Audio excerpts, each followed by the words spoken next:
On t'en a parlé il y a quelques semaines, le gouvernement a décidé de mettre en place des mesures pour contrer le harcèlement scolaire.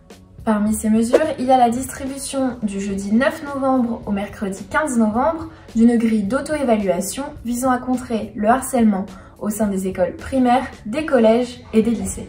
Alors ce questionnaire, il est anonyme et il diffère en fonction des strates scolaires. Par exemple, au collège et au lycée, des questions portées sur le cyberharcèlement et le harcèlement à caractère sexuel. Chez Ta Voix, on a questionné les membres du comité éditorial sur cette mesure. Ils te disent ce qu'ils pensent tout de suite. Je trouve que c'est une très bonne initiative menée par le gouvernement français. Maintenant, c'est vrai que même si dans le fond c'est une bonne idée, dans la forme il y a quelques critiques que l'on peut y émettre, notamment le fait que nous ne sommes pas isolés lorsque nous répondons aux questions. D'un côté, le fait que ce soit anonyme, ça peut permettre à certains élèves de se libérer, et d'un autre côté, un élève qui aurait le profil d'une personne harcelée ne pourra pas être aidé, du moins pas dans l'immédiat.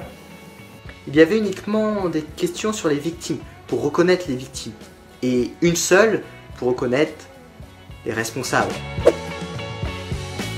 Ce questionnaire était anonyme et que donc pour les élèves qui se font harceler ou qui ont subi du harcèlement ou même qui vont en subir, ce questionnaire ne va pas les aider eux directement, mais va plutôt alimenter des statistiques et les sondages pour l'éducation nationale et donc pour le gouvernement.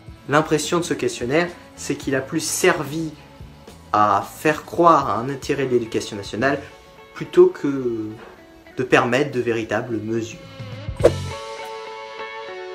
Personnellement, j'ai trouvé que le questionnaire était pourrait être très bénéfique pour les élèves harcelés qui ont du mal à s'exprimer ou à parler de ce qu'ils subissent. Je trouve cette action plutôt utile puisqu'elle permet aux élèves de se situer par rapport au risque de harcèlement. Puis dans un second temps, elle permettra aux enseignants et aux professeurs d'évaluer, d'avoir une petite vision sur ce qui peut se passer au sein d'une classe.